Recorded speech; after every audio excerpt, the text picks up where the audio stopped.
cette opportunité encore de pouvoir partager sa parole.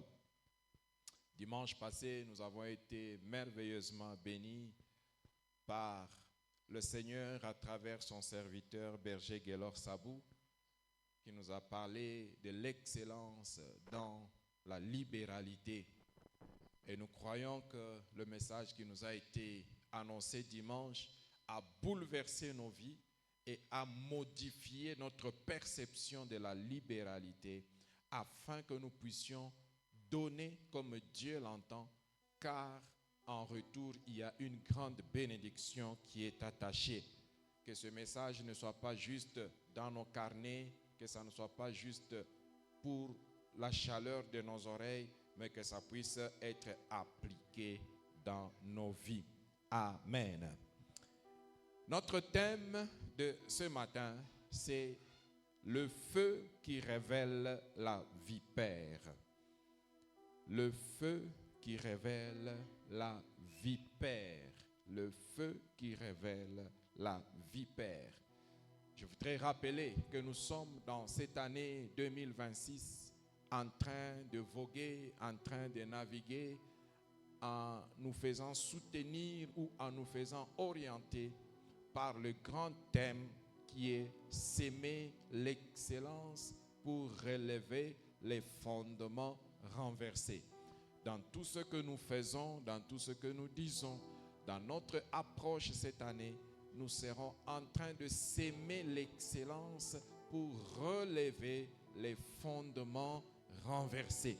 Les fondements renversés, c'est tout ce qui est contraire à la pensée de Dieu, tout ce qui est contraire au projet de Dieu, tout ce qui est contraire à la parole de Dieu. C'est ça, fondement renversé. Quel que soit le domaine, spirituel, professionnel, conjugal, partout où nous nous retrouvons, en toutes choses, tout ce que nous rencontrerons et qui est contraire au projet de Dieu, au plan de Dieu, à la prescription de Dieu, c'est un fondement renversé. Et pour le relever, nous semons l'excellence. L'excellence, c'est la volonté de Dieu. L'excellence, c'est la parole de Dieu. L'excellence, l'instruction divine. Voilà ce qui va nous garder attachés tout au long de cette année 2026 et que chacun soit en train de faire une évaluation de comment il est en train de relever les fondements renversés dans sa vie, dans l'un ou l'autre des domaines de sa vie. Chaque jour, tu dois faire ton évaluation. Suis-je en train de manifester l'excellence? Suis-je en train de s'aimer l'excellence autour de moi? Parce qu'avant que je ne puisse la s'aimer, je dois d'abord la détenir. Aucun laboureur ne sème un grain qui ne tient pas entre ses mains. Avant de s'aimer, tu dois avoir les grains entre tes mains. Voilà pourquoi tu dois d'abord te rassurer que tu as toi-même l'excellence en toi. Et puis tu peux la s'aimer maintenant autour de toi pour qu'elle produise l'influence positive. Que Dieu nous bénisse. Le feu qui révèle la vipère. Nous sommes dans Actes chapitre 28, versets 1 à 6.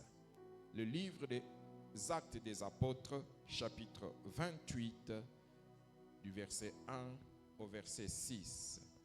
La Bible dit ceci.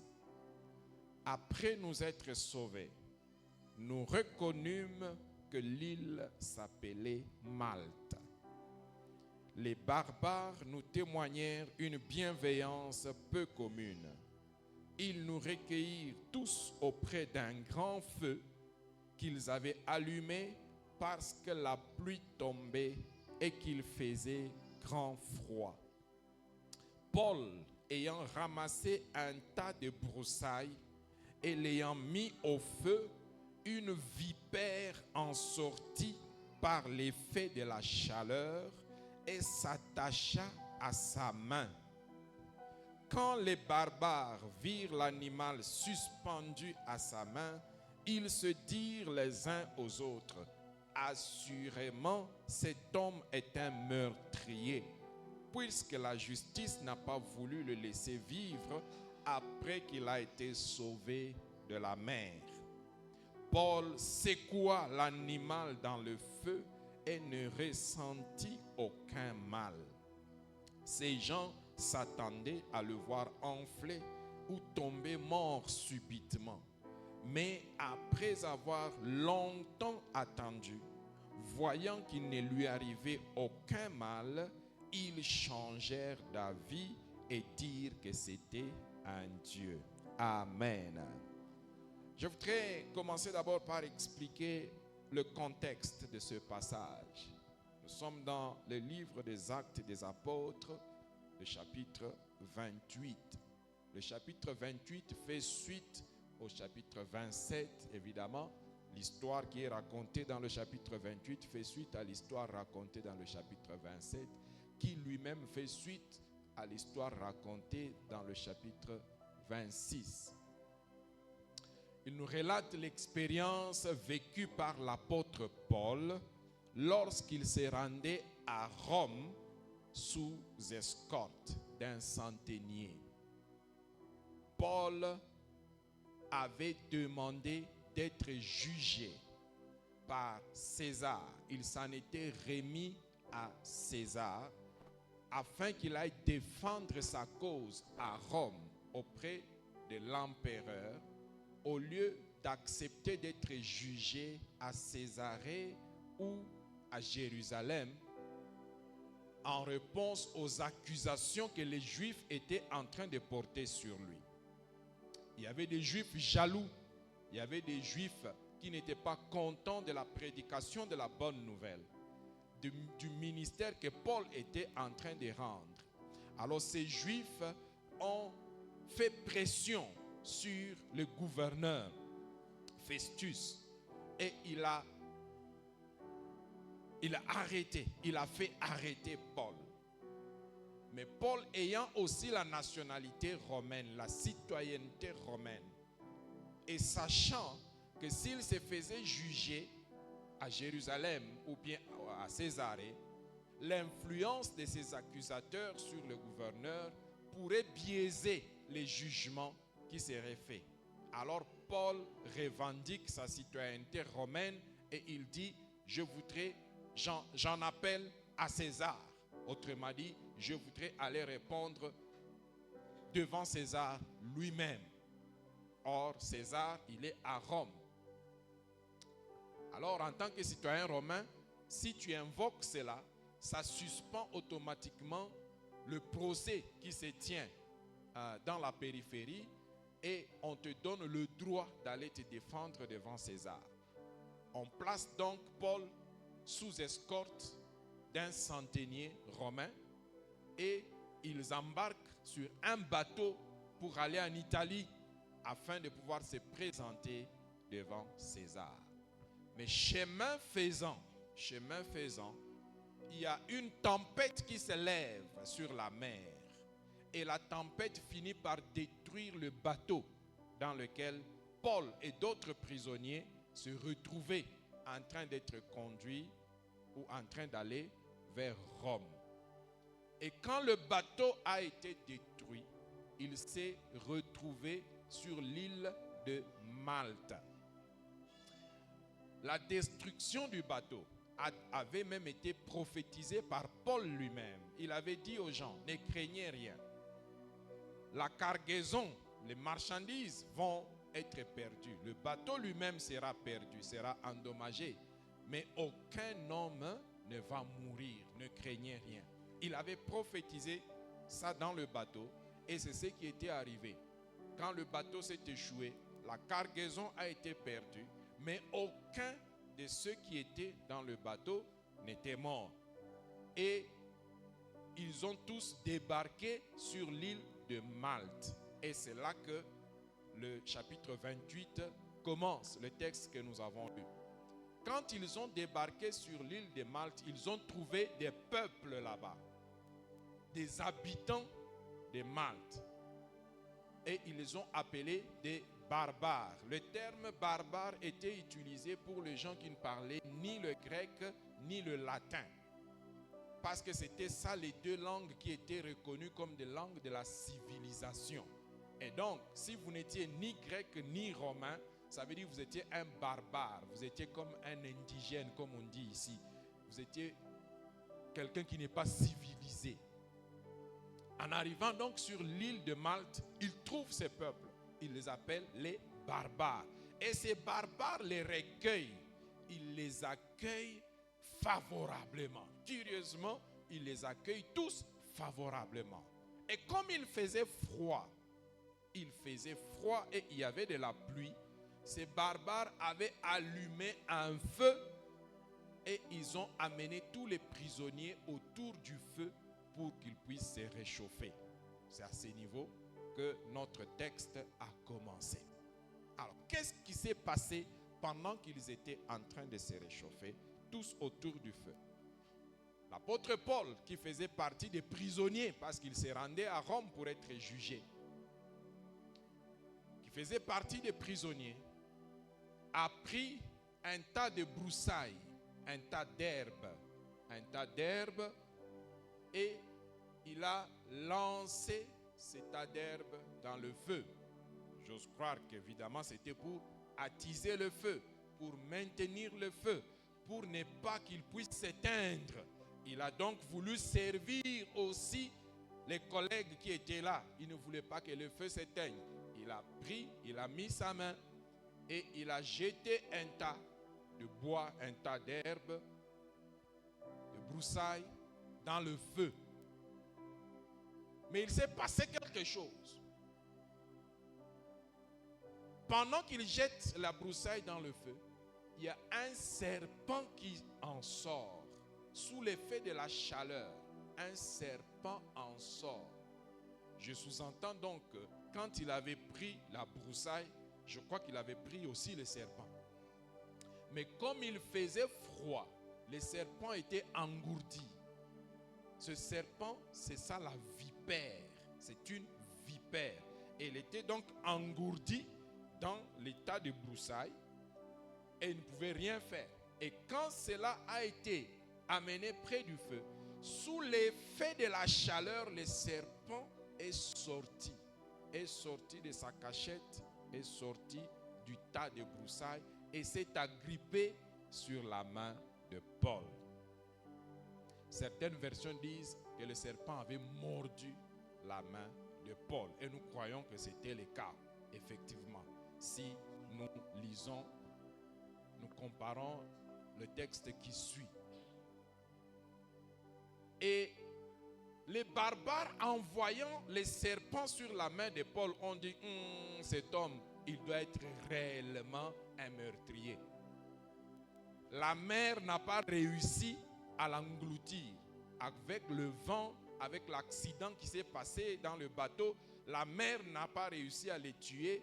Il a pu débarquer sur l'île, mais lui, arrivé sur l'île, il n'y a que lui sur qui les serpents arrivent. Il n'y a que lui que les serpents arrivent à mordre. Non, ce Paul, ça doit être un meurtrier.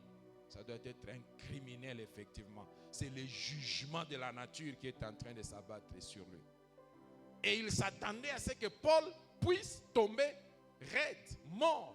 Pourquoi? Parce que le serpent en question, c'était une vipère. Et une vipère, c'est un serpent venimeux. C'est un serpent très dangereux. Quand il te pique, évidemment, la mort peut s'en suivre. Mais Paul fait quelque chose. Il secoue le serpent. Il secoue sa main et il relance le serpent dans le feu. Il relance la vipère dans le feu. Il n'avait pas d'enflure. Sa main n'a pas gonflé. Les barbares, en regardant ça, disent ce n'est plus un criminel. C'est un Dieu. Cette fois-ci, c'est un Dieu. Comment est-ce qu'il résiste à la morsure de serpent? Non, ce n'est pas un criminel. Il doit être un Dieu. Évidemment, il ne savait pas que Paul était détenteur de la vérité et de la promesse biblique qui veut que vous saisirez des serpents et ils ne vous feront aucun mal. C'était l'occasion pour lui de démontrer que la promesse de Jésus-Christ était vraie. Mais qu'à cela ne tienne, nous voulons nous focaliser sur la dimension de la vipère. La vipère. C'est sur la vipère que nous allons focaliser notre intervention. Paul prend la broussaille et cette vipère sort comme de nulle part, mais sous l'effet du feu. C'est le feu qui a fait sortir cette vipère. La vipère, c'est un animal qui n'a pas bon témoignage. C'est un animal qui n'a pas bonne renommée. Pas du tout. À tel point que Jean-Baptiste et Jésus-Christ lui-même ont utilisé les termes de vipère pour qualifier les pharisiens, les sadducéens, les scribes à l'époque. C'était parce qu'ils voulaient mentionner quelque chose de spécial. La vipère, c'est quelque chose de mauvais, quelque chose qui peut te tuer, Mais cette vipère-là était cachée dans la broussaille. Et même quand Paul a tendu sa main à ramasser la broussaille, la vipère ne s'est pas manifestée. Elle ne s'est pas manifestée du tout. C'est quand elle a rencontré le feu, la chaleur du feu, que la vipère s'est manifestée. La Bible nous dit, sous l'effet du feu, de la chaleur, alors la vipère est sortie. Bien-aimés dans le Seigneur, il y a des situations de notre vie qui sont comme des vipères. Des situations qui sont ancrées en nous, qui sont comme des vipères. Ça veut dire calmes, silencieuses, n'attendant que le moment favorable pour nous détruire. Mais ça finira par nous détruire. Une vipère, on ne joue pas avec elle. Ce n'est pas un animal domestique. Ce n'est pas un animal de compagnie. Jamais. Parce qu'une vipère contient en elle-même le potentiel de destruction. Mais elle était cachée. Elle était cachée. Elle était innocemment tranquille dans la broussaille, au milieu des branches mortes qui étaient là et qui pouvaient être considérées comme juste de la brousse qu'on peut mettre dans le feu. À cause de sa nature, on peut la confondre avec les branches qui sont là. Notre vie est remplie de situations comme ça, est remplie des états de vipères, cachés, tranquilles, posés, mais dangereux. Dangereux, capables de t'assommer, capables de te tuer. Mais si cela n'est pas attaché à notre vie, à notre personnel, il y a des situations aussi qui viennent de l'extérieur contre nous et qui sont comme des vipères. Qui sont comme des vipères. Ça veut dire, tu ne te rends pas compte que tu es dans un environnement dangereux. Mais l'environnement est déjà un piège pour toi. C'est une vipère cachée dans la broussaille. Elle est cachée dans la broussaille. Et pour la faire sortir, il faut un feu. Il faut la chaleur du feu. Mais avant d'y arriver, voyons comment Jean-Baptiste a utilisé l'analogie de la vipère pour s'adresser aux Sadducéens et aux pharisiens. Nous sommes dans Matthieu chapitre 3, versets 5 à 9. Matthieu chapitre 3, versets 5 à 9.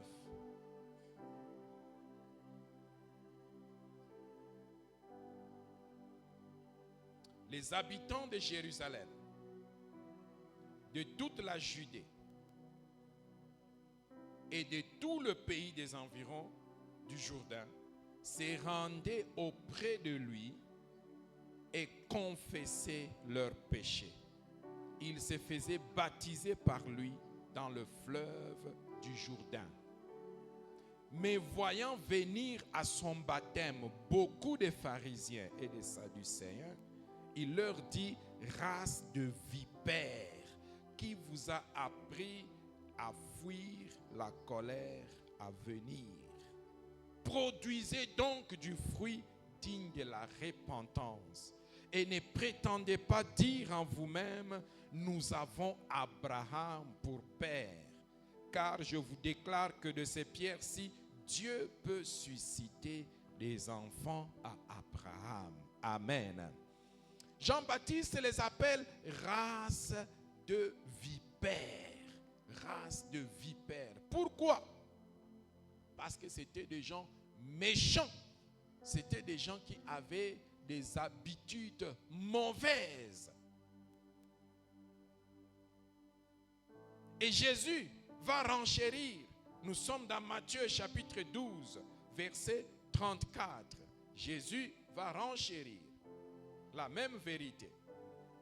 Race de vipères, comment pourriez-vous dire de bonnes choses, méchants comme vous l'êtes? Car c'est de l'abondance du cœur que la bouche parle. Mais les gens pouvaient se poser la question, comment Jean-Baptiste peut qualifier les pharisiens des races de vipères? Comment il peut qualifier les scribes des races de vipères? Comment Jésus peut parler aux pharisiens et leur dire race de vipères? Et pourtant c'était des gens reconnus religieux. C'était des gens respectés. C'était des autorités en matière de la Torah. Comment est-ce que eux pouvaient les qualifier des races de vipères? C'est parce que ces gens avaient quelque chose de caché, quelque chose de couvert, quelque chose de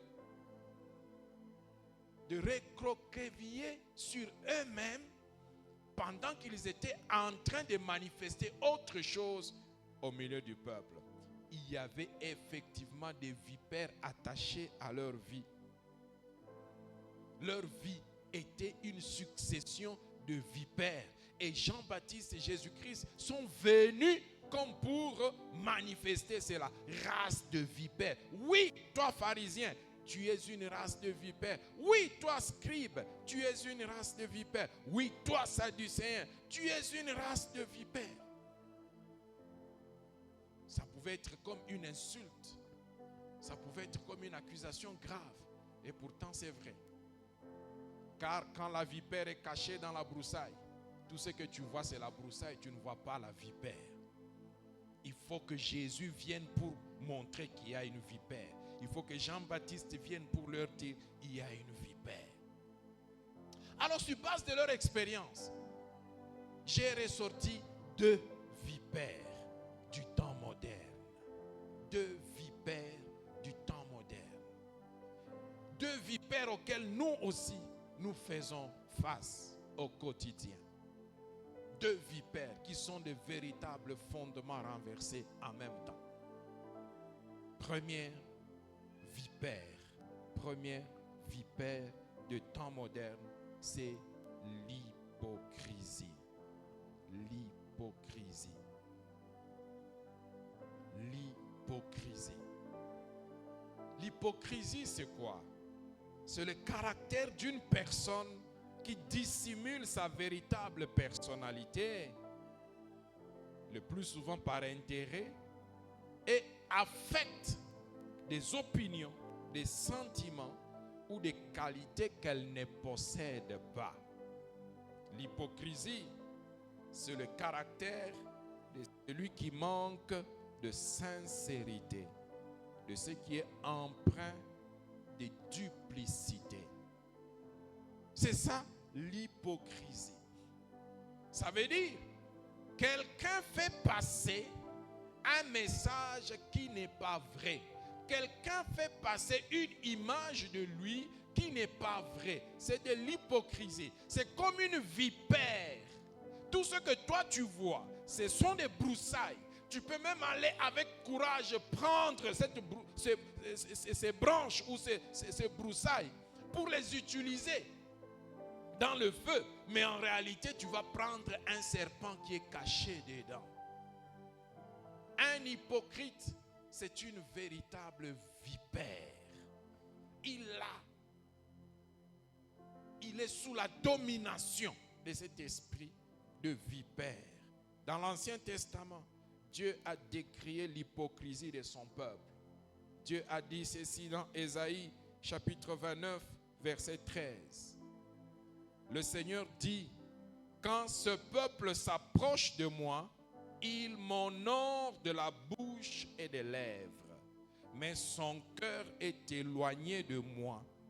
Et la crainte qu'il a de moi n'est qu'un précepte de tradition humaine. Dieu parle à son peuple, ou Dieu parle de son peuple, en utilisant la bouche d'Ésaïe. Ça veut dire, ce peuple, il m'honore. Quand on le voit de l'extérieur, il m'honore effectivement. Autrement dit, il peut lever les mains, il peut me donner des offrandes, il peut faire des sacrifices. C'est mon peuple que j'ai sorti de l'Égypte. Mais il y a une chose, une vipère qui est attachée à ce peuple en ces temps présents. C'est qu'il m'honore seulement des lèvres. Leurs cœurs sont très loin de moi. Très loin. Éloignés de moi. Et la crainte qu'il a de moi, ce n'est qu'un précepte des traditions humaines. Vous voyez, frères et sœurs, c'est que l'hypocrisie peut produire. L'hypocrisie, ce sont les adorateurs, mais des gens qui ont un cœur éloigné de Dieu, éloigné de l'objet de leur adoration, du sujet de leur adoration. L'hypocrisie, Jésus aussi a décrié cela. Matthieu chapitre 23, versets 13 à 15. Malheur à vous, scribes et pharisiens hypocrites. Et Jésus a répété cela jusqu'au verset 28. Malheur à vous, scribes et pharisiens hypocrites. Je reviens encore pour dire que les scribes et les pharisiens, c'était des autorités religieuses. Ce n'étaient pas des aventuriers. Dans la société, ils étaient très reconnus, très respectés. Ce sont des gens qui avaient de longues robes, qui faisaient de longues prières, qui étaient reconnus dans la maîtrise de la parole de Dieu.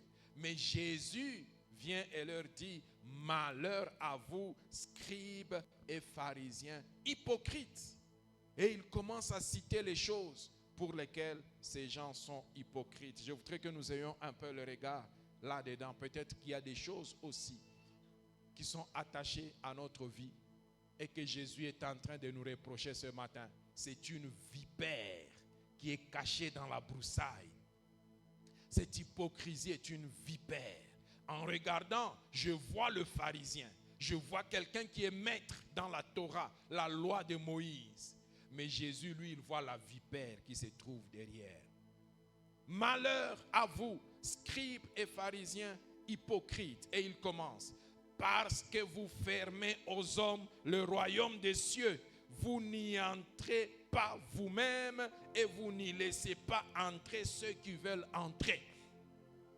Et il continue, malheur à vous, scribes et pharisiens hypocrites, parce que vous dévorez les maisons des veuves et que vous faites pour l'apparence des longues prières. À cause de cela, vous serez jugés plus sévèrement. Tout ce qui les intéressait, c'était l'apparence. Ils faisaient des prières, de longues prières, et souvent sur la place publique. Dans la société, l'on pouvait dire, oh là là, archbishop, oh là là, l'homme selon le cœur de Dieu. Mais Jésus lui regarde et dit, malheur à vous, scribes, malheur à vous, hypocrites. La société peut voir un homme de Dieu, mais Jésus voit la vipère. La vipère, hypocrite, hypocrite. Et il continue, malheur à vous, scribes et pharisiens, hypocrites, parce que vous courez la mer et la terre pour faire un prosélyte. Et quand il l'est devenu, vous en faites un fils de la géhenne, 2 fois plus que vous. Un fils de l'enfer, 2 fois plus que vous. Malheur à vous. Vous gagnez des âmes. Si je peux contextualiser aujourd'hui, vous gagnez des âmes au Seigneur. Mais en réalité, ce ne sont pas des âmes gagnées au Seigneur. Ce sont des âmes que vous amenez droit en enfer. Malheur à vous, hypocrites. Verset 25. Malheur à vous, scribes et pharisiens, hypocrites, parce que vous nettoyez le dehors de la coupe et du plat, et qu'au-dedans, ils sont pleins de rapines et d'intempérance. Les pharisiens étaient champions de l'extérieur, mais à l'intérieur, ce n'était que intempérance et rapine. Verset 27. Malheur à vous, scribes et pharisiens hypocrites, parce que vous ressemblez à des sépulcres blanchis, à des tombeaux blanchis, qui paraissent beaux au dehors, broussailles, et qui au dedans sont pleins d'ossements de mort et de toute espèce d'impureté, vipères. Vous de même, au dehors, vous paraissez juste aux hommes, mais au dedans de vous, vous êtes plein d'hypocrisie et d'iniquité. Plein d'hypocrisie et d'iniquité. Voilà comment Jésus traite les pharisiens. Ces personnes considérées dans la société. Ces personnes reconnues pour leur maîtrise de la loi de Moïse. Il dit, les gens voient une chose, mais moi je connais les cœurs. Je connais les cœurs. Frères et sœurs, l'hypocrisie, c'est un fondement renversé. Un fondement renversé. Et c'est un péché contre l'intégrité chrétienne. Y a-t-il quelqu'un qui est hypocrite ce matin? L'hypocrisie, c'est une vipère. Ça va finir par te mordre si tu la gardes. Paul n'a pas gardé la vipère sur son bras. Il l'a secouée et l'a rejetée dans le feu. Tu ne peux pas garder la vipère indéfiniment sur toi. Ça finira par te mordre. Ça finira par te détruire. Ça finira par te tuer. Mais aujourd'hui, dans ce jour, comment est-ce que la vipère appelée hypocrisie se manifeste? C'est quand on prêche une chose en public et qu'on fait son contraire en cachette. C'est l'hypocrisie. Tu professes une chose en public, tu prêches comme je le fais ce matin-là. Mais quand tu te retrouves en cachette, quand tu te retrouves seul, tu fais exactement le contraire. Quand tu es au milieu des gens, tu tiens un certain discours, tu adoptes un certain comportement. Mais quand tu es seul, c'est l'inverse que tu fais. Tu es un hypocrite. Et c'est une vipère qui va te détruire. C'est une vipère qui va te détruire. L'hypocrisie, c'est quand on a l'apparence de la piété, mais qu'on réunit ce qui en fait la force. 2 Timothée chapitre 3 verset 5. Apparence de la piété. Quand tout le monde te regarde, dire oh là là, Saint André. Mais quand Jésus te regarde, il dit malheur à toi André, hypocrite. Malheur à toi. Malheur à toi. Hypocrite. L'hypocrisie, c'est une vipère. Elle finira par t'emporter. Elle finira par te tuer. C'est un fondement renversé. L'hypocrisie, c'est quand la forme prime sur le fond. La forme prime sur le fond. Et Jésus a répété cela aux pharisiens. Vous prenez soin de l'extérieur, mais à l'intérieur, c'est de la pourriture. Vous êtes des vipères, race de vipères, cachées dans la broussaille. Tout ce qu'on voit, c'est la brousse, mais il y a une vipère. Il y a la mort qui est cachée là-dedans. Il y a la mort. Les gens qui aiment beaucoup la forme plutôt que le fond, ce sont des personnes généralement bien habillées. Ils sont bien habillés. Ils sont toujours souriants. Attention, ne faites pas confiance à toute personne qui vous sourit. Ne faites pas confiance à toute personne qui vous sourit. Certains vont vous sourire pour vous rapprocher davantage et vous détruire. Quand un chien te montre ses dents, ce n'est pas qu'il est content. Il faut analyser, il faut discerner. Un chien peut te montrer ses dents pour bien te bouffer. Hypocrite, vipère, race de vipère. Jésus dit malheur à toi. Malheur à toi, race de vipère. Toujours présent au programme de l'église, mais marchant dans l'impudicité. Un ivrogne, un alcoolique dans sa chambre, un tricheur invétéré, spécialiste de toutes sortes de missiles. Sol, air, air, air, mer, mer, terre, mer. Il a toutes sortes de missiles. Mais toujours présent au programme de l'église. Toujours les mains levées pendant l'adoration. Les yeux tournés vers le ciel. Parlant et prophétisant en langue. Mais un grand tricheur. Un grand corrupteur. Un grand impudique. Pornographe. Hypocrite. Race de vipères. Race de vipères. Tu soignes l'extérieur, mais l'intérieur est pourri. Fondement renversé. Race de vipères. Malheur à toi. Si tu ne secoues pas cette vipère, elle va t'emporter. Elle va t'emporter. L'hypocrisie, c'est le raccourci vers la mort d'une personne.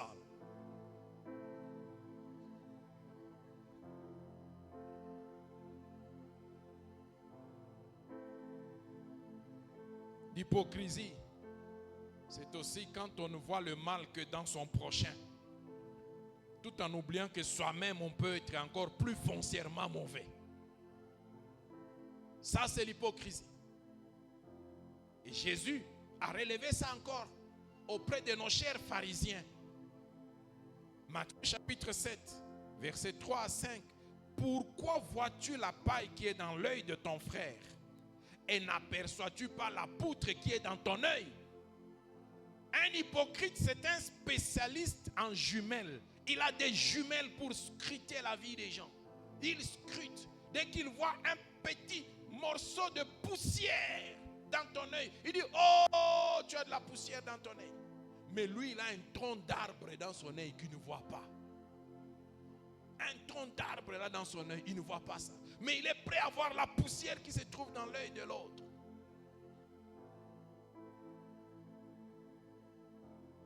Verset 5. Hypocrite, ôte premièrement la poutre de ton œil, et alors tu verras comment ôter la paille de l'œil de ton frère. Ça vient de la bouche de Jésus-Christ. Il a qualifié ces gens d'hypocrites. Hypocrites. Es-tu ce genre de personne ce matin qui ne voit que le mal chez son frère, qui est prêt à pouvoir identifier le mal chez son voisin, chez son frère, chez sa soeur? Es-tu ce genre de conjoint qui ne voit le mal que dans sa conjointe, le mari qui ne voit le mal que dans sa femme, mais qui oublie que lui-même il a une poutre dans ses yeux? Jésus te qualifie d'hypocrite. Tu es une vipère. Tu es une vipère. Tu es une vipère.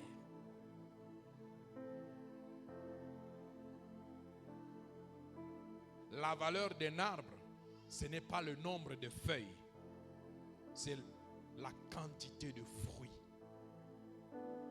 Mais plusieurs personnes ont donné des valeurs à un arbre à cause de la quantité de feuilles. Les feuilles, c'est l'expression de l'hypocrisie. L'hypocrisie. Je préfère un petit arbre sans beaucoup de feuilles, mais qui a beaucoup de fruits, plutôt qu'un gros arbre avec beaucoup de feuilles, aucun fruit. Cet arbre va te donner du boulot. Tu seras toujours en train de balayer les herbes mortes, les feuilles mortes qui tombent. Mais aucun fruit, tu ne manges aucun fruit de cet arbre. Voilà pourquoi la Bible nous dit porter du fruit et non pas porter des feuilles. Porter du fruit. Hypocrite. Es-tu ce matin en ces lieux et tu sens que tu es un hypocrite?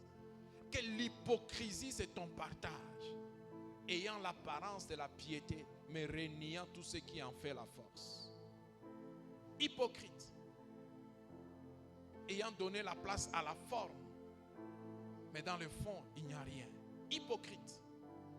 Faisant en public une chose et faisant en privé une autre chose. Hypocrite. Hypocrite. L'hypocrite, c'est celui qui regarde à gauche, il regarde à droite. À gauche pour voir si son pasteur n'est pas là. à droite pour voir si le président de son département n'est pas là. Et quand il voit que la gauche est dégagée, la droite est dégagée, il prend sa bouteille de Simba et il boit. Mais il a oublié de regarder en haut.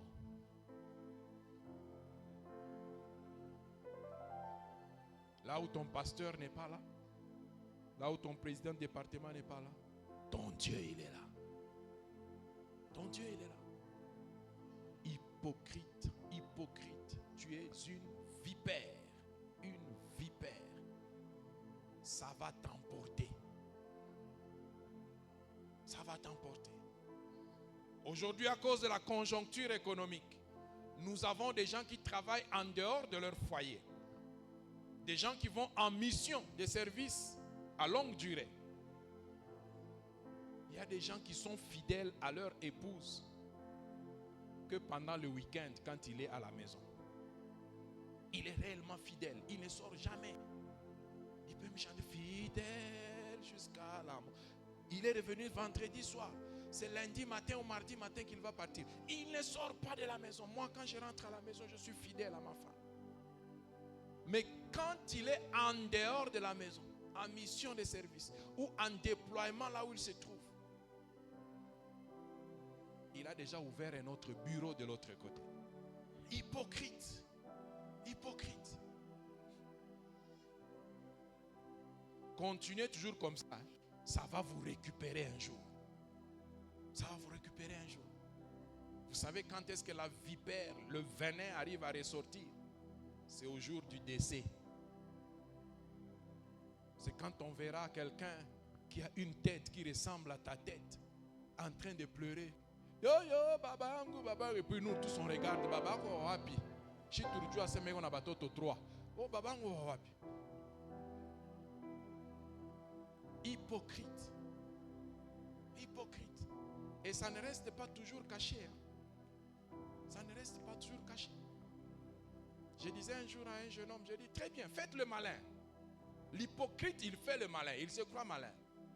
Faites le malin, faites tout ce que vous voulez là. Mais attention, il n'y a personne qui est plus malin que Dieu. Il n'y a personne qui est plus malin que Dieu. Continuez à vous amouracher comme vous voulez. Et venez le dimanche au culte. Et chantons et célébrons le Seigneur ensemble. Mais un jour, on saura que tu es un impudique. La grossesse viendra. Et tu vas nous dire, mais comment la grossesse est venue? Moi, je n'ai couché qu'une seule fois avec cette fille. Mais tu voulais coucher combien de fois pour que la grossesse vienne? On t'a dit qu'il faut coucher 10 fois. C'est après la 10e fois que la grossesse vient. Et toi, justement, ça va venir même à demi-fois parce que tu es un hypocrite. Tu as connu la parole de Dieu et tu as voulu agir en hypocrite. Eh bien, Dieu va te confondre. Va te confondre. Tout ce qui est fait en secret, la Bible dit, cela sera mentionné sur le doigt. L'hypocrisie, c'est une vipère mortelle. Une vipère mortelle. Ce matin, est-ce que le Saint-Esprit est en train de te parler? Est-ce que le Saint-Esprit est en train de te parler? L'hypocrisie, c'est un fondement renversé. Et cette vipère doit être secouée et jetée au feu. Elle doit être jetée au feu. Paul a fait ça. Il a retourné la vipère dans le feu. Ne la garde pas sur toi. Ce matin, Dieu est en train de te dire, sors de l'hypocrisie. Sors de l'hypocrisie. Je n'ai peut-être pas cité la dimension particulière de ton hypocrisie, mais le Saint-Esprit est en train de te le dire pendant que je suis en train de parler. Et Dieu, il est très bon avec nous. Vous savez, Dieu, il est très bon avec nous. Si Dieu décidait de mettre nos vies ici, là, sur l'écran, on dit, asseyez-vous, asseyez-vous, il y a un film qui va commencer maintenant. Il y a quelqu'un qui manque des lunettes, on va lui donner des lunettes pour bien voir. Il y a un film qui va commencer. Et le film s'appelle La vie de André. Tous les André de cette église-là vont commencer à sortir. Un à un, ils vont commencer à sortir. On n'a pas ajouté les noms, hein, on a juste dit La vie de André. Il va faire semblant d'aller prendre un appel téléphonique là-bas et puis il disparaît. Il va faire et puis il disparaît. Pourquoi? Parce que tout en étant assis sur la chaise là où il est, il sait qu'on va montrer ce qu'il a fait hier soir. On va montrer ce qu'il a dit il y a 2 jours. Si ta conscience elle-même te condamne, pourquoi tu restes dans la chose? Là où nous les hommes, nous ne te voyons pas, Dieu te voit. Quitte l'hypocrisie, mon frère. Quitte l'hypocrisie, ma soeur. Cesse de faire le saint, sois saint. Alléluia. Ne fais pas le saint, sois saint.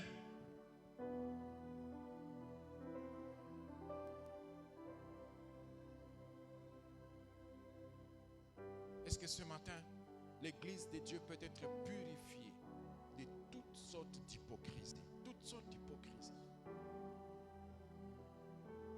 Et je n'ai pas fini de citer la liste des manifestations d'hypocrisie. Hypocrisie jusque dans la maison du Seigneur. Je peux lancer un appel ici. Qui voudrait nous donner un baffle de $10 000?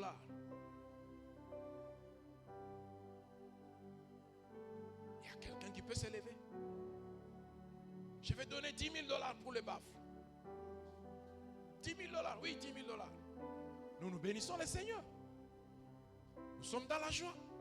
Et nous disons, Seigneur, ces frères méritent d'être bénis.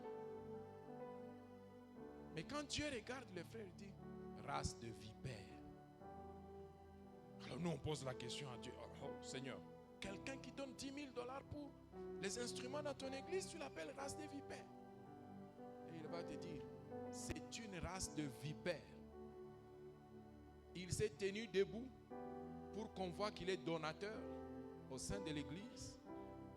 Mais la dette qu'il a de son frère de 1000 francs, il avait pris 1000 francs de transport hier à son frère. Il n'a pas encore retourné les 1000 francs de son frère. 1000 francs. Pourquoi tu viens donner ton offrande à Dieu alors que tu n'as pas encore réglé ton problème avec ton frère? Jésus a dit, si tu te souviens que ton frère a un problème avec toi, laisse ton offrande. Va d'abord voir ton frère. Va d'abord voir ton frère. Hypocrite.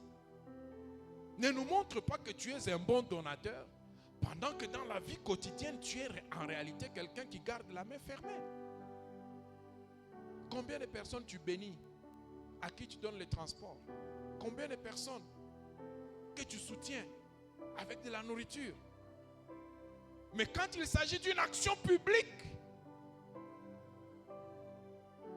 tu veux être visible.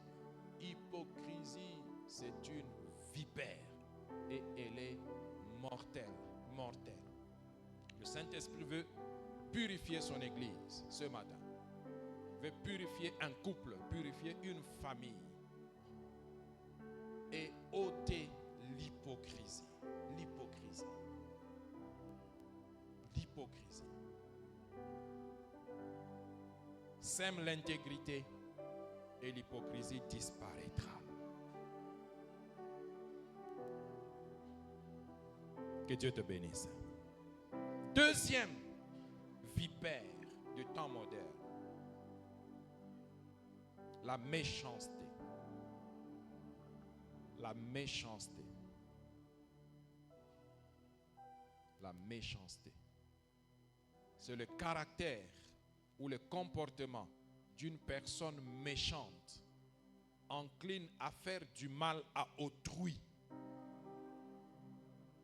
Le synonyme de méchanceté, c'est cruauté, malveillance. Une personne méchante est une personne dont l'impulsion naturelle est de causer du tort ou des ennuis aux autres.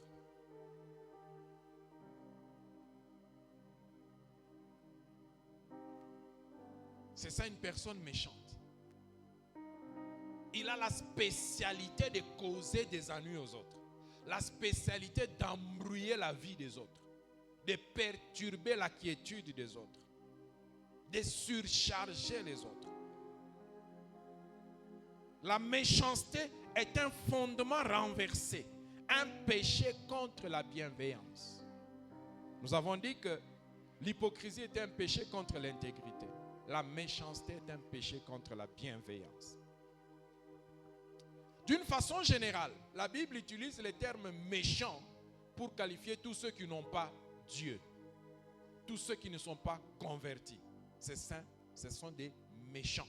Je ne voudrais pas aller sur cette piste-là. Mais si tu es là ce matin, laisse-moi quand même ouvrir cette parenthèse. Si tu n'as pas encore donné ta vie à Jésus, si tu n'appartiens pas encore à Dieu, si tu es un indépendant ici-bas sur la terre, tu es parmi ceux que la Bible appelle méchants. Le méchant ne prospère pas. Tu es un méchant. Celui qui n'a pas Dieu est un méchant. Mais là n'est pas notre focus ce matin. Ce matin, nous nous focalisons sur celui qui s'emploie à faire du tort à son frère. Tout en étant même converti parfois. Tout en étant converti. Psaume 37, verset 12. Psaume 37, verset 12. Le méchant forme des projets contre le juste et il grince des dents contre lui. Le méchant forme des projets contre le juste et il grince des dents contre lui. C'est ça le méchant. Et quand nous lisons Proverbe chapitre 15, verset 28, Proverbe 15, verset 28, le cœur du juste médite pour répondre et la bouche des méchants répand des méchancetés. C'est ça la méchanceté. Quand tu ouvres ta bouche, c'est pour parler en mal de ton frère, parler en mal de ta femme, parler en mal de ton mari. Quand tu ouvres ta bouche, c'est pour parler en mal de ton église, c'est pour parler en mal, c'est pour détruire la quiétude, pour détruire la joie. Au-delà de ça, tu t'évertues à mettre sur pied des stratégies pour faire mal à ton frère, pour faire mal à ta soeur. Tu es un méchant, vipère, race de vipère, mortel. Vipère. Bien-aimé dans le Seigneur, la méchanceté se manifeste sous plusieurs formes. C'est quand on n'est jamais content du succès de l'autre. Méchanceté. Jamais content du succès de l'autre. Quand ton frère réussit à l'école, tu n'es pas content. Quand ta soeur se marie, tu n'es pas contente. Quand ton frère perce sur le plan ministériel, tu n'es pas content. Quand ton frère a une promotion au boulot, tu n'es pas content. Mais finalement, toi, tu veux quoi dans la vie? Tu veux quoi? Race de vipère. C'est une vipère et elle doit sortir. Tant qu'elle restera cachée dans la broussaille, on la confondra avec la broussaille. Et évidemment, ce sont des gens, quand ils sont devant toi, ils sont là. Et les Français ont utilisé un terme pour expliquer leur sourire. Ils appellent ça le sourire jaune ou le rire jaune. Ça veut dire ils rient, mais c'est un rire jaune. Autrement dit, il ne te veut pas du bien. Il n'est pas content. Même quand il vient danser pour toi le jour du mariage, là, il vient danser, mais il danse là.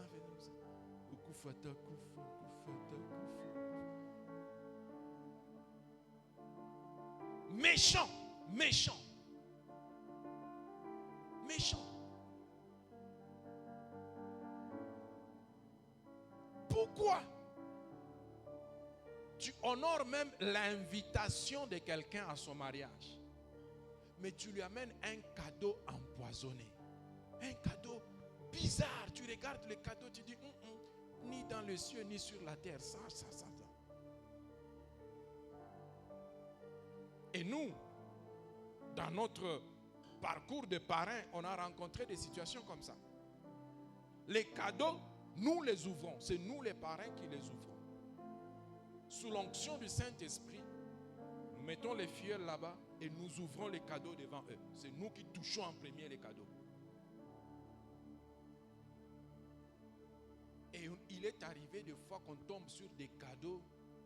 Tu regardes, l'esprit vous dit, ça ce n'est pas un cadeau. Et on en a eu à brûler comme ça et à déclasser comme ça, des cadeaux comme ça.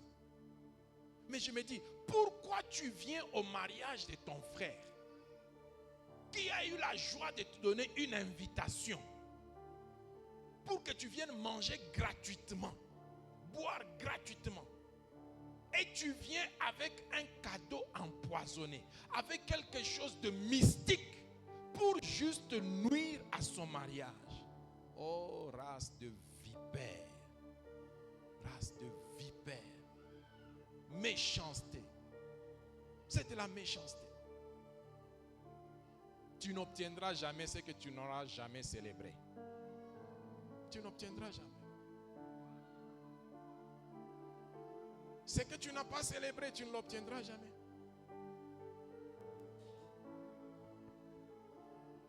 Il y a des gens qui sont fâchés quand quelqu'un réussit à l'école. Mais tu es fâché pourquoi? Il n'a pas pris toutes les places.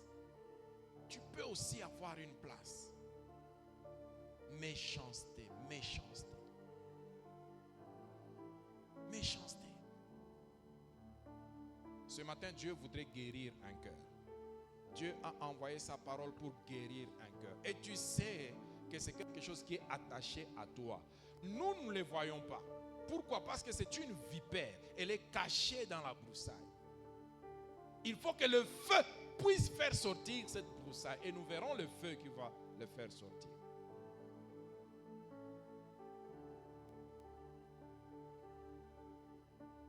Est-ce que le Saint-Esprit est en train de te parler? Des gens qui ne sont jamais contents du succès de l'autre. Ce sont des méchants. Mais la méchanceté, c'est aussi quand on prend plaisir à voir l'autre souffrir ou être humilié. Quand tu prends plaisir à voir l'autre souffrir. Il y a des gens qui sont contents quand ils voient l'autre souffrir. Je me dis, hey, c'est quelle sémence ça?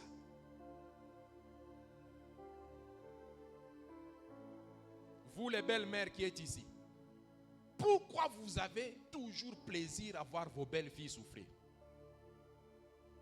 Pourquoi? Méchante belle-mère.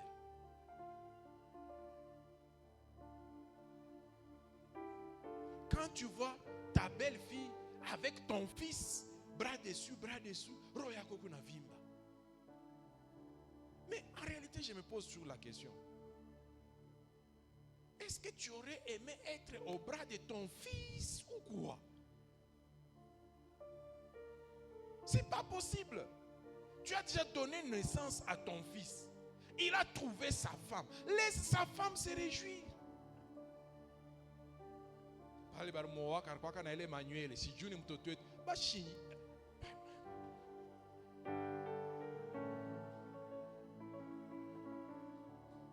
Méchante, méchante. Mais quand tu la vois avec des cheveux en désordre, et là tu es contente. Les marâtres avec les enfants qui sont nés hors mariage. Ces enfants sont innocents. Ils sont innocents. Ne faites pas souffrir ces enfants dans vos maisons. C'est ton mari en allant, je ne sais pas, à Djobourou, je ne sais pas où il était parti là-bas. Il faut t'en prendre ton mari, pas à cet enfant.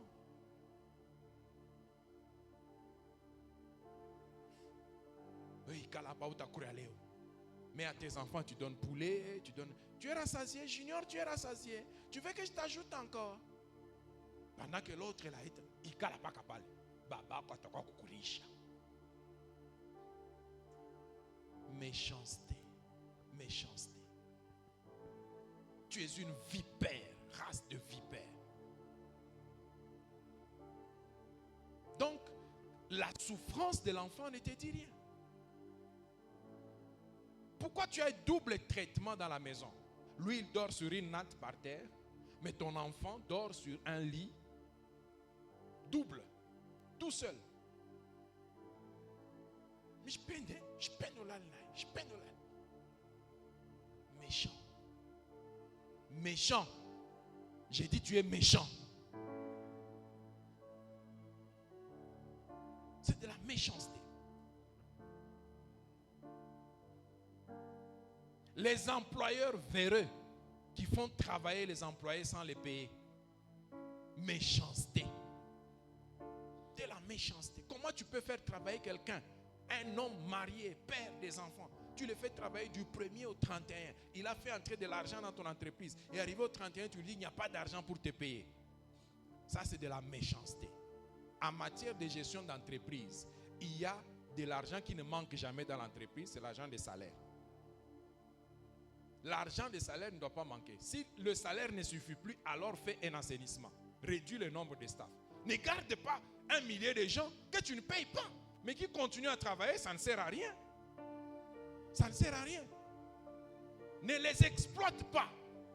Vous les mamans qui avez des bonnes dans vos maisons, n'exploitez pas des bonnes dans vos maisons. Maman vous quitte le matin et tu lui dis même, il faut quoi 6 heures avant on n'a pas 7h30. Il se pointe à 6 heures et à la fin du mois tu lui payes $40. Vraiment. Et là elle travaille, elle torchonne, elle nettoie les assiettes, elle nettoie les habits et tu l'envoies au marché. Et parfois quand toi tu es fatigué, c'est elle qui va chercher les enfants à l'école. Et puis à la fin du mois tu lui donnes $40. Méchant. Méchant. Méchant. Ce que tu ne voudrais pas qu'on te fasse, ne le fais pas aussi à l'autre. C'est une vipère. Des dirigeants qui tyrannisent leurs dirigés. Des conjoints qui sont violents physiquement ou verbalement. Il y a des gens qui prennent plaisir à taper leur femme. Ce n'est pas qu'il est en train de résoudre un problème. Il prend juste plaisir à taper. Donc ça lui fait du bien.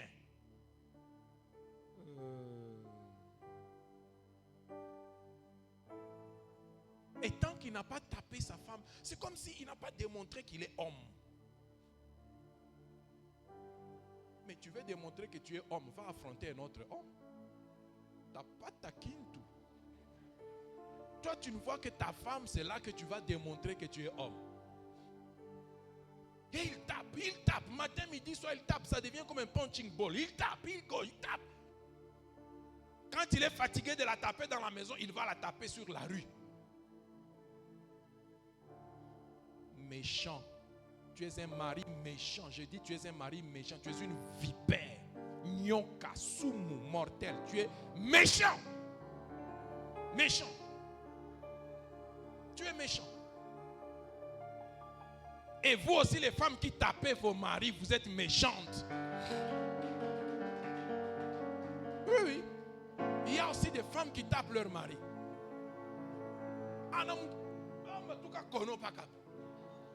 André Léo tout à fait. Léo pas comme ça. Tu André on fait.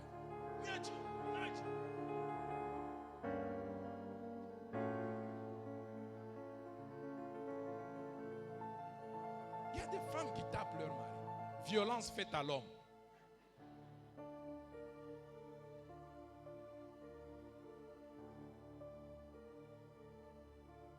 C'est de la méchanceté. Quand tu prends plaisir à la souffrance de ta femme, tu n'es pas normal. Tu n'es pas normal. Donne-lui de l'argent. On va voir comment tu vas. Mais quand tu lui dis on va voir comment tu vas là, en réalité c'est toi-même qu'on va voir. C'est toi-même. Donne-lui l'argent. Si tu as l'argent, donne-lui l'argent. Il n'a qu'à l'acheter ses cheveux là, il n'a qu'à faire ce que. Donne-lui l'argent.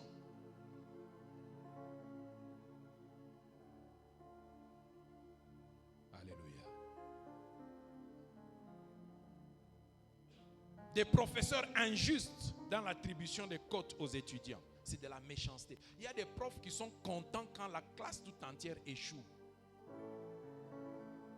Pour moi, je me dis, mais C'est pas normal, c'est une maladie. Je crois qu'il faut les amener à l'hôpital. Ils ont besoin d'être soignés. C'est pas normal, toute la promotion échoue et tu es content. Et le jour de la proclamation, là, il vient avec les feuilles. Ilunga, 0,5. Mwamba, 0,25. Et il sourit là. Vipère. Normalement, un professeur, après avoir fait une interro et toute la classe a échoué, tu dois te remettre toi-même en question. Tu dois te remettre en question. Donc, tout le monde a échoué. Mais toi, tu es content. On l'a même surnommé catcher. Jet Li. Il est content. Race des vipères. Malheur à vous. Malheur. Jésus a dit malheur à vous. Et vous savez comment on appelle ces genres de personnes qui prennent plaisir à la souffrance de l'autre? On les appelle des sadiques. C'est du sadisme. C'est une maladie mentale, psychologique. Ce matin, Dieu veut te délivrer de cela au nom de Jésus-Christ. Cette vipère, on va la jeter dans le feu. On va la jeter dans le feu.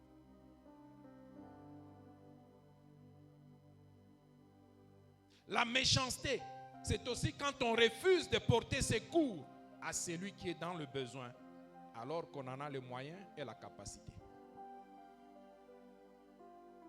C'est ce qu'on appelle l'égoïsme.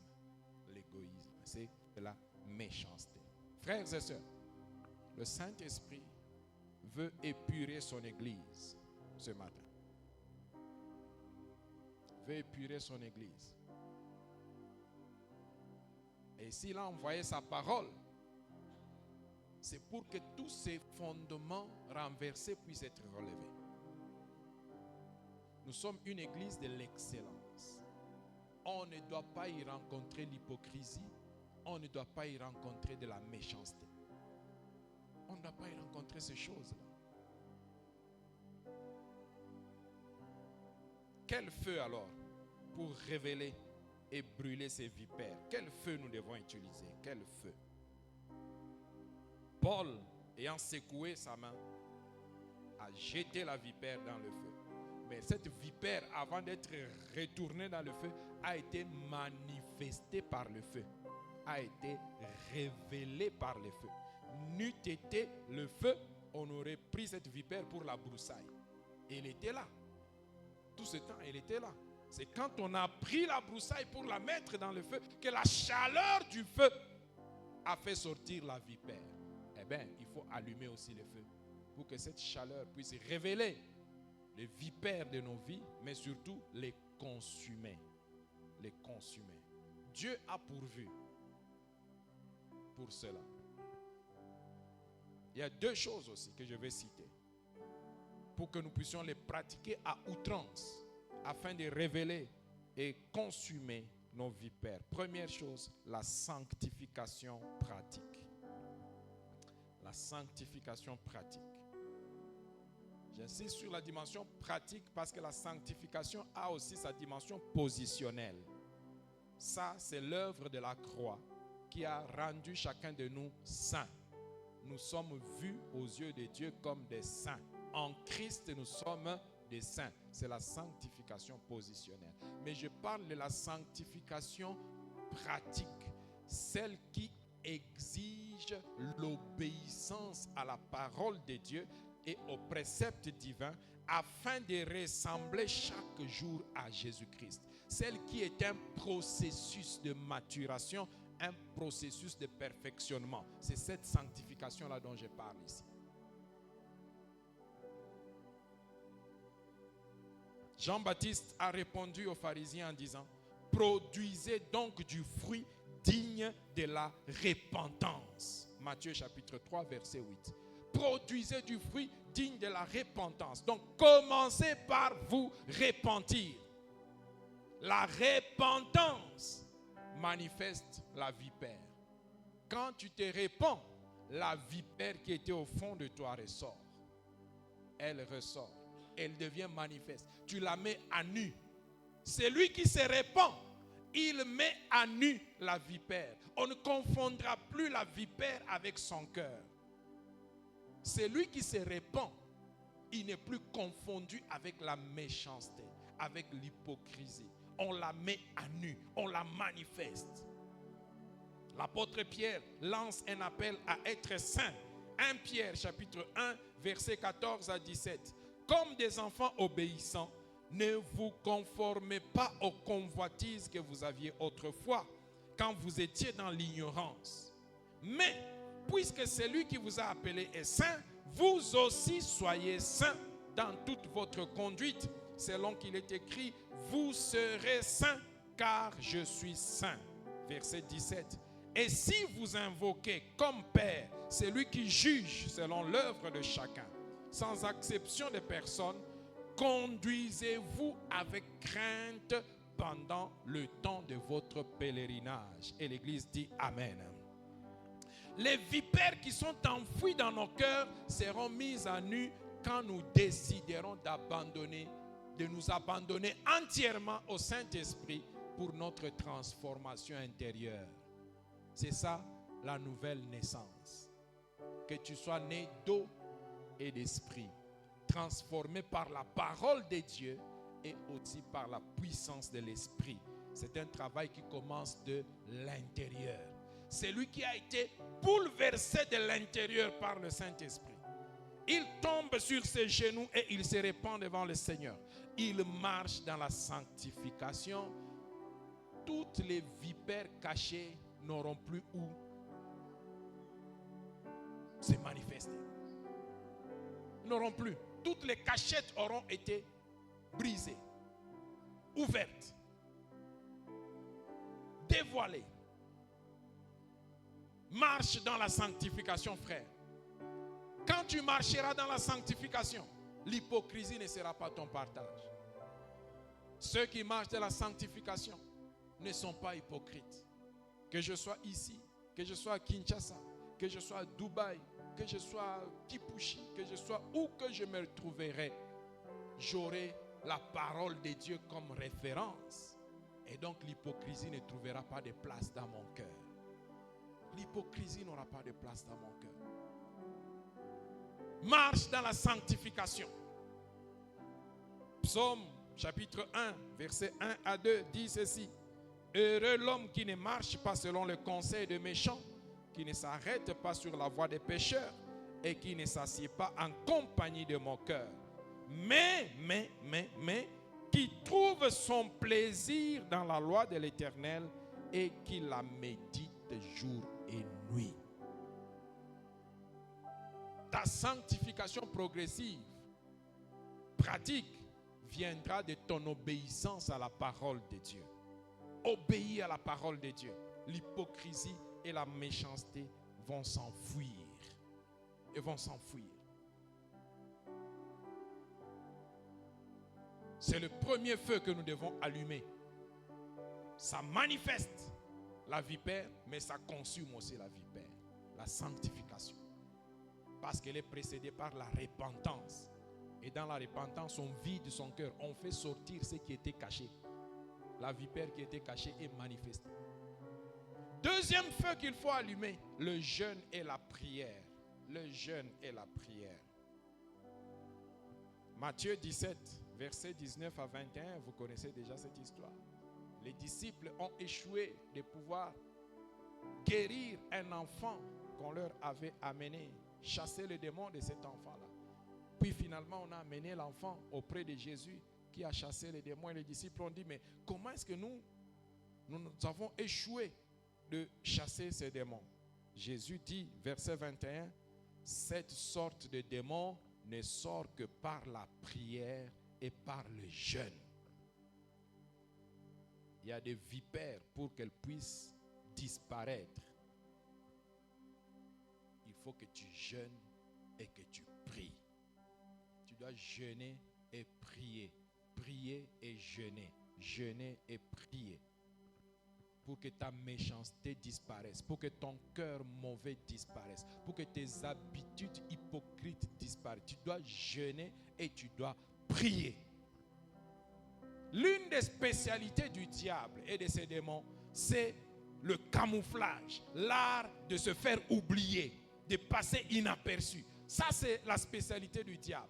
Les démons qui s'attachent à toi vont aussi adopter cela. Ils vont se camoufler, ils vont se cacher, ils vont enfoncer leurs racines solidement. Tu t'en vas avec eux. Tu reviens avec eux. Mais Jésus donne la stratégie qu'il faut pour les faire sortir. C'est jeûner et prier. Quand tu jeûnes et tu pries, tu chasses la vipère de ta vie. Tu la révèles, mais aussi tu la consumes. Mais le jeûne et la prière agissent aussi contre les vipères de ton environnement. Si toi tu es en train de subir les effets des vipères de l'environnement, tu peux aussi élever la prière et le jeûne. Toutes ces femmes martyrisées par leur mari, tous ces étudiants qui sont tyrannisés par leurs professeurs, tous ces employés qui sont menacés par leurs employeurs, jeûnez et priez. Jeûnez et priez. Vous verrez comment Dieu va s'occuper d'eux. Jeûnez et priez. Ces vipères-là seront consumées. Seront consumées.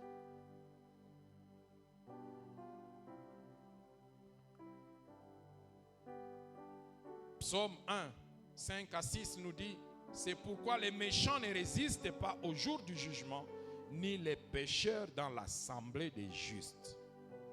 Car l'Éternel connaît la voie des justes et la voie des pécheurs mène à la ruine.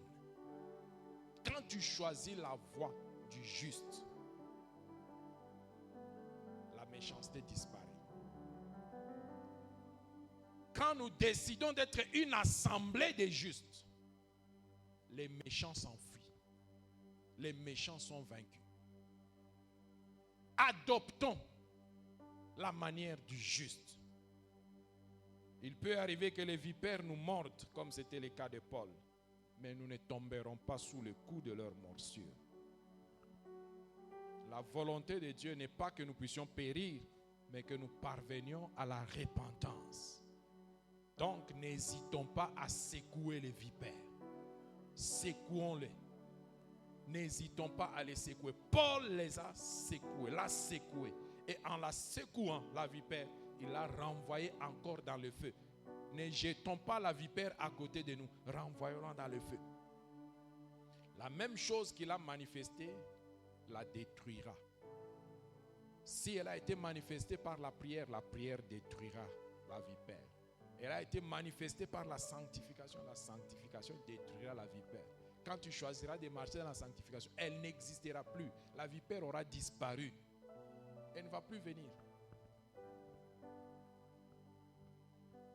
Frères et sœurs, Dieu veut que tout fondement renversé soit relevé.